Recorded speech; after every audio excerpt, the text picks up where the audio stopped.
கொடுப்பதில் சந்தோஷமாக இருக்கிறேன். ஆமென். ஹல்லேலூயா, ஹல்லேலூயா. ஆமென். கர்த்தருக்கே மகிமை உண்டாவதாக. ஸ்தோத்திரம். இது நேரம் தான் இருக்குது. லெஃப்ட் இன் 12 minutes. அதுக்குள்ள நான் உங்களுக்கு ஒரு குட்டி மெசேஜை கொடுக்க போகிறேன். எழுப்புதல் என்றால் என்ன? எழுப்புதல் என்றால் என்ன சொன்னேன் இல்லையா? இன்னும் கொஞ்சம் இருக்கிற நிலையை விட்டு ஆண்டத்தில் முன்னேறி செல்வோம். இன்னும் கொஞ்சம் சொல்ல போனால், இன்னும் கொஞ்சம் நாம் உங்களுக்கு டீப்பாக விலைக்கு சொன்னால், நம்முடைய பழைய பாவங்களை ஆண்டுக்கு புரியில்லாத காரியங்களை விட்டு விட்டு புதுமை அடைவது, பரிசுத்தம் அடைவது எழுப்புதல். எடுத்துக்கொள்ளுங்க. எபேசியர் 4ஆம் அதிகாரம், எபேசியர் 4ஆம் அதிகாரம் 22வது வசனம். 22வது வசனம். அந்தபடி எபேசியர் 4:22. அந்தபடி முந்தின நடக்கைக்குரிய மோசம் போக்கும் இச்சைகளாலே கெட்டு போகிற பழைய மனுஷனை நீங்கள் கலைத்து கொண்டு உங்கள் உள்ளத்திலே புதிதான ஆவி உள்ளவர்களாகி மெய்யான நீதியிலும் பரிசுத்திலும் தேவனுடைய சாயலாக சிருஷ்டிக்கப்பட்ட புதிய மனுஷனை தரித்து கொள்ளுங்கள். இதுதான் மெய்யான எழுப்புதல். இதுதான் எழுப்புதலுடைய பெரிய மேன்மை. பழைய மனுஷன் என்ன செய்யணுமா? கலைந்து போடணும். அந்தபடி முந்தின நடக்கைக்குரிய மோசம் போக்கும் இச்சைகளால் கெட்டு போகிற பழைய மனுஷனை நீங்க என்ன செய்யணுமா? கலைக்கணும். இந்த பழைய மனுஷன் எப்படிப்பட்டவன்? இந்த பழைய மனுஷன் எப்படிப்பட்டவன்? மோசம் போக்கும் இச்சைகளால கெட்டு போகிறவன். கெட்டு போகிறவன், மோசம் போக்கு இச்சைகளால கெட்டு போறவன், கெட்டு போறவன். அப்படி மோசம் போக்கு இச்சைகளால கெட்டு போறவன், கெட்டு போறவன் இருக்கணுமா? அவனை என்ன செஞ்சிடணும்? சொல்லுங்களே. கலைந்து போடணும். கலைந்து போடணும். அடுத்து என்ன செய்யணும்? உங்கள் உள்ளத்துல புதிதான ஆவி உண்டாய். அதனால ஒவ்வொரு நாளும் ஒரு புதிய ஆவியை உங்க மேல ஊற்றுகிறார். அவருடைய ஆவியின் புதுமையை உங்கள் மேல ஊற்றுகிறார். அவருடைய கிருபை புதிதாக இருக்கிறது போல ஒவ்வொரு நாளும் அவர் தருகிற அபிஷேகமும் புதிதாக இருக்கும். அவர் தருகிற போதனையும் புதிதாக இருக்கும். அவர் தருகிற உபதேசமும் உங்களுக்கு புதிதாக இருக்கும். அவர் தருகிற வார்த்தைகள், கிருபை எல்லாமே ஒவ்வொரு நாளும் புதிதாக இருக்கிறது. அப்போ அந்த புதிதான மனுஷனை உள்ளத்தில், புதிதான மனுஷன் புதிதான ஆவி உள்ளவர்களாகி, உங்கள் உள்ளத்துல புதிதான ஆவி உள்ளவர்களாகி மெய்யான நீதியிலும் பரிசுத்தத்திலும் தேவனுடைய சாயலாக சிருஷ்டிக்கப்பட்ட புதிய மனுஷன். அந்த புதிய மனுஷன் யார் சொல்லுங்க? நாம தரித்துக் கொள்ள வேண்டிய புதிய மனுஷன் யாரு? இயேசு. இயேசு நியூ மேன். ஹல்லேலூயா. இயேசு தான் நாம தரித்துக் கொள்ள வேண்டிய புதிய மனுஷன். ஹல்லேலூயா. பழைய மனுஷன் ஆதாம். அதான்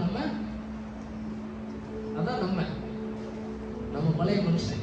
ஆதாமுடைய சந்ததி, ஆதாமுடைய சந்ததி தலைமுறை. புதிய மனுஷன் இயேசு கிறிஸ்து. கூடு விட்டு கூடு பாயிற கதை.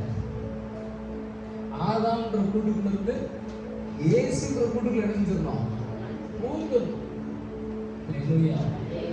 ஆதாம்ன்ற கூட்டை விட்டு இயேசுங்கிற கூட்டுக்குள்ள புகுந்துட்டா உள்ளத்துல புதிதான ஆவியுள்ளவர்களாகி மெய்யான நீதியிலும் பரிசுத்தத்திலும் தேவனுடைய சாயலாக சிருஷ்டிக்கப்பட்ட அந்த புதிய மனுஷனான இயேசுவை போல நாம் மாற துவங்கி விடுவோம். ஒரு மாற்றத்தை அடைந்து விடலாம். அதுதான் எழுப்புதல். ஸ்டார்ட் ஆகும் சொன்ன போனா கெட்ட பழக்கத்தெல்லாம் விட்டு நல்ல பழக்கத்தை என்ன செய்யறது? உண்டாக்கிக் கொள்வது, வளர்த்துக் கொள்வது. சரிதானா? கெட்ட பழக்கத்தை விட்டு நல்ல பழக்கத்தை வளர்த்துக் கொள்ளணும்னு சொல்லிட்டு உலகத்தில் எத்தனையோ வழிமுறைகளை கையாளுறாங்க. பெனிஃபிட், பிரயோஜனம், லாபம், நோ சொல்லுங்க. நோ சொல்லுங்க.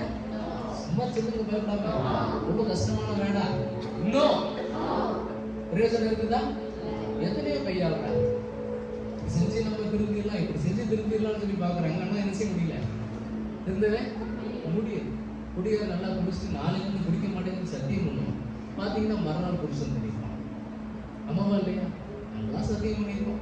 ஃப்ரெண்ட்ஸ் மேல ஃப்ரெண்ட்ஸ் தலைமையில கை வச்சுட்டு இனிமேல் நம்ம சிறுட்டு பிடிக்கூடாதா, ஏழு தலைமையில இன்னொருத்த கை வைக்க, நான் அவன் தலைமையில கை வைக்க, சரி சொல்லிட்டு போயிடுவோம். திடீர்னு விஷயம் சிறுடெல்லாம் கீழே போட்டுட்டு கையை கழுவுவோம். இனிமேல் நம்ம சிறுட்டு தொடக்கூடாதா, விட்டுருக்கா அப்படின்னு சொல்லி கெட்டப்படம் விட்டுருக்கா அப்படின்னு சொல்லி பார்த்தீங்கன்னா ஒரு நாள் 2 நாள் போகும். 3ஆவது நாள் பழைய குருடி அப்படி ஆயிடுச்சு. எத்தனையோ வழிமுறைகளை கையாளுறாங்க மனுஷங்க திருத்துவதற்காக, நற்செயல்களை செய்வதற்காக எத்தனையோ வழிமுறைகளை கையாளுறாங்க. ஒரு தகப்பன் மகன் தாய் இழந்த மகனோடு வாழ்ந்து கொண்டிருக்கிற ஒரு தகப்பன். அந்த மகனுக்கு, சின்ன மகனுக்கு ஒரு புத்திமதி, ஒரு ஆலோசனை, கெட்ட பழக்கம் செய்யாமல், கெட்ட பழக்கம் இல்லாமல் நல்ல பழக்கம்னா அவன் வளரணுன்றதுக்கு ஒரு ஒரு வழிமுறை சொல்லி கொடுக்குறாரு. என்ன சொல்லி கொடுக்குறா, கூப்பிட்டு தம்பி இந்த உண்டியல் வாங்கிட்டு வந்து, இந்த உண்டியலில் நம்ம தப்பு செய்யக்கூடாது, அப்படி தாண்டி தப்பு செஞ்சா இந்த உண்டியலில் நீயும் சரி நானாலும் சரி ₹1 என்ன செஞ்சிடணும், போட்டுறணும். இது ஒரு ட்ரிக் பாருங்க. தப்பு செய்யாமல் இருக்கிறதுக்கு என் மகனுக்கு சொல்லிக் கொடுக்குற ஒரு வழியை பாருங்க. நீயும் நானும் தப்பு செஞ்சுட்டா என்ன செஞ்சிடணும், ஒரு உண்டியலில் ₹1 போட்டுக்கணும். அப்படி உண்டியலில் ₹1 போட்டு அதை சேர்ந்த உடனே அதை எடுத்து என்ன செய்யணும்னா கோயிலுக்கு கொடுத்துடணும். அப்படி நம்ம தப்பு செய்யாத ஒரு வாழ்க்கை வாழ்றதுக்கு கொஞ்சம் கொஞ்சமாக முயற்சி பண்ணுவோன்னு அப்படின்னு சொல்லி கொடுக்குறாரு.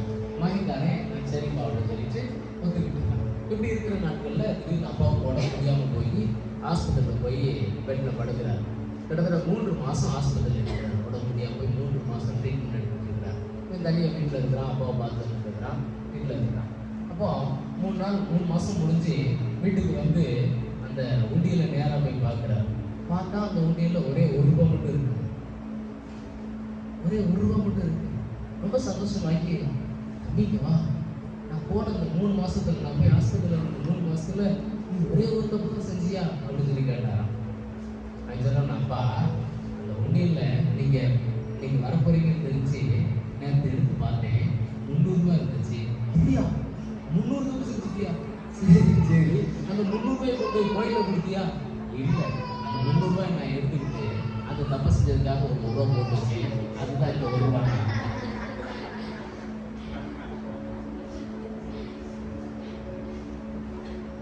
இன்னைக்கு இப்படிதான் இருக்குது மனுஷனுடைய நிலைமை.